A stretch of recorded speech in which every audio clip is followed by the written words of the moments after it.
CGI is all the rage in Hollywood movies, from big sci-fi epics down to little ordinary dramas. But sometimes the more practical approach is best. These are the top 10 practical effects of all time.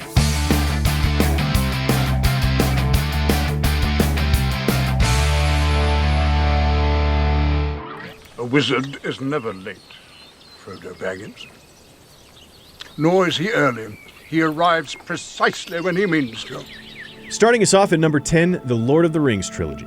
Peter Jackson pushed the envelope in countless ways for his Tolkien-adapted triptych, securing a Best VFX Oscar for each entry in the series. But some of his best effects were more clever sleight of hand than digital wizardry. Faced with the problem of putting two average-size actors in the same room to play characters of wildly different scales, Jackson often used forced perspective by exaggerating the distance between an actor and the camera.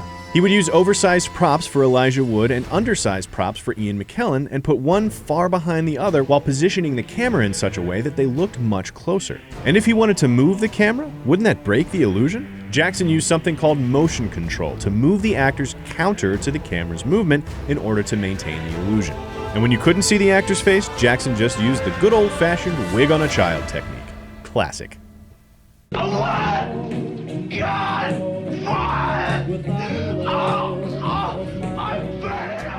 Next up at number 9, An American Werewolf in London. When John Landis first set out to transform a man into a wolf in 1981, he approached a computer specialist to ask if it were possible to aid the transition with computer graphics. His answer?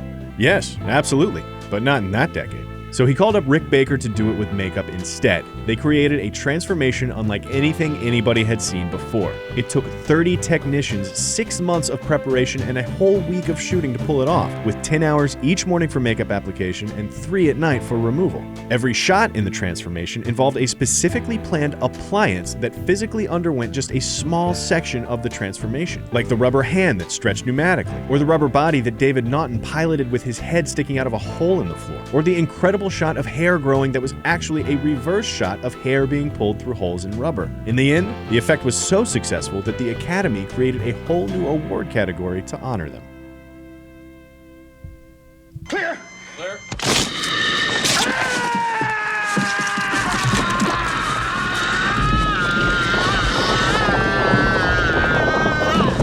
At number 8, John Carpenter's The Thing. When John Landis called Rick Baker to do the makeup for An American Werewolf in London, he actually pulled him off an incredibly similar project called The Howling, a werewolf story with its own transformation scene to boot.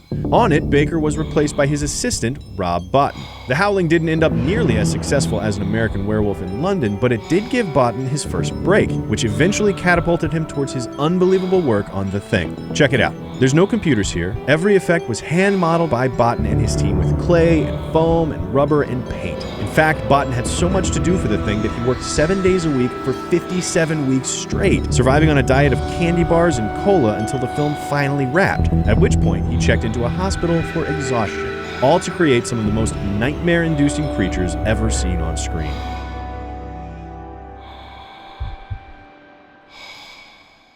Let my people go! Number 7, The Ten Commandments. We are, of course, talking about the parting of the Red Sea.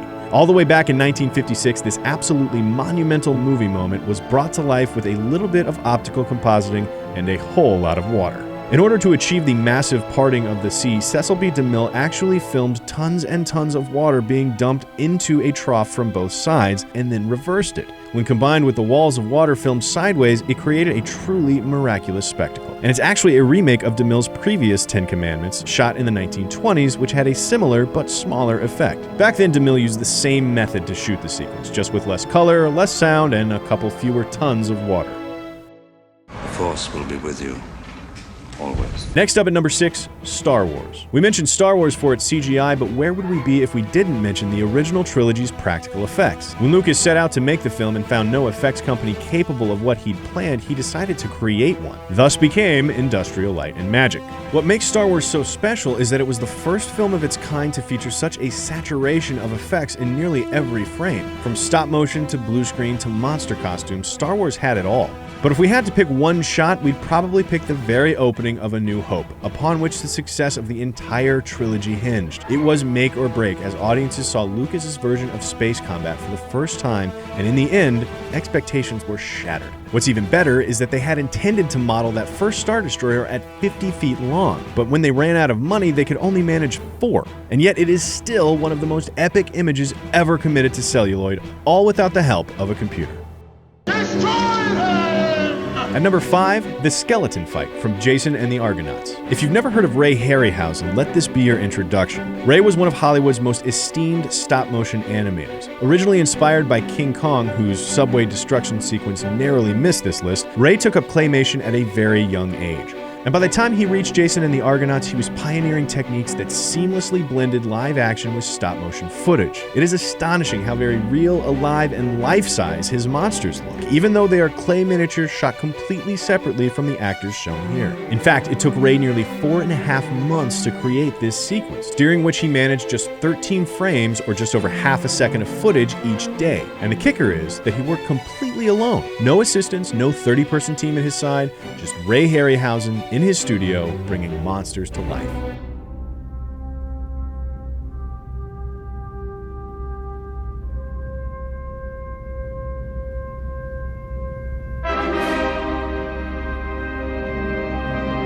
Next up, at number 4, 2001: A Space Odyssey. Kubrick's unforgettable space opera boasts hundreds of effect shots, all before the era of computer-generated effects, even before anyone had seen a full image of Earth. And while the celestial sequences are breathtaking, there's nothing quite as cool as the 10-minute hallucinogenic Stargate. And while nowadays any soccer mom with iMovie could probably create a home video Stargate montage of their own, remember that this is the 1960s, and computers still used magnetic tape storage. The task fell to special effects supervisor Doug Trumbull, who spent a full 2.5 years on 2001, where he famously repurposed the panoramic photograph technique called slit scan to shoot the sequence in camera.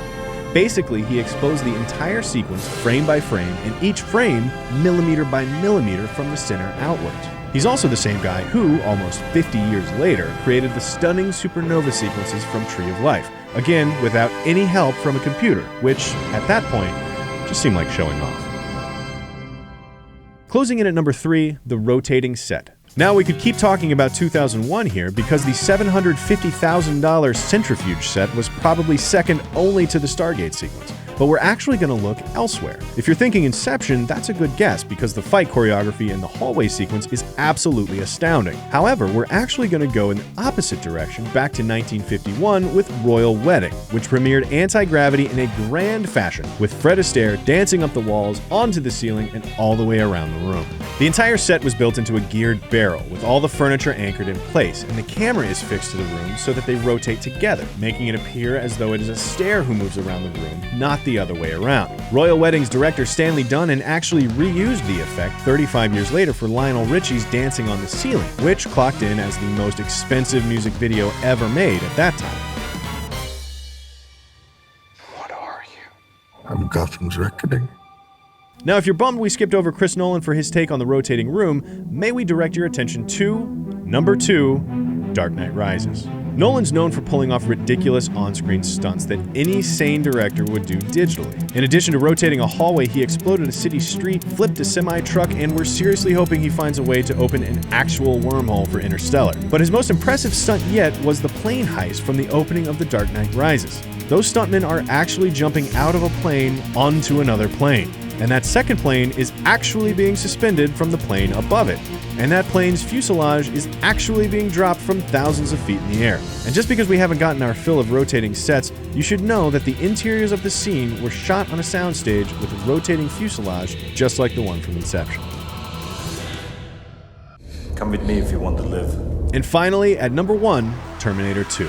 Yes, Terminator 2's got some wicked special effects, from prosthetics and articulated puppets to blowing up LA and this awesome sliced-in-half costume. But the number 1 slot goes to something which was just incredibly clever and, surprisingly, left on the cutting room floor. In this scene where John and Sarah Connor reset the T-800's learning chip, you can clearly see Sarah and the Terminator both from behind and through the mirror. But since Arnie obviously doesn't have a real hole in his head and CGI wasn't an option, how did they pull this off? I know you're probably thinking they just replaced the mirror with a green screen, but they didn't even do that, because there wasn't a mirror at all. That's actually a hole into another identical but mirrored room. Sitting in front of it is a hollow skull prosthetic, and behind it is the real Schwarzenegger. But how did they get two Sarah Connors? Even simpler.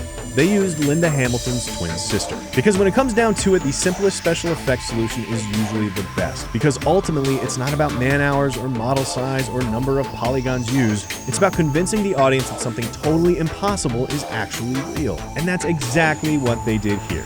Which is why we think that this is the best use of practical effects without any CGI. So what do you think? What are your favorite special effects shots that we left out? Did you find any of the shots on this list underwhelming? Let us know in the comments below and subscribe to CineFix for more IndieWire movie lists.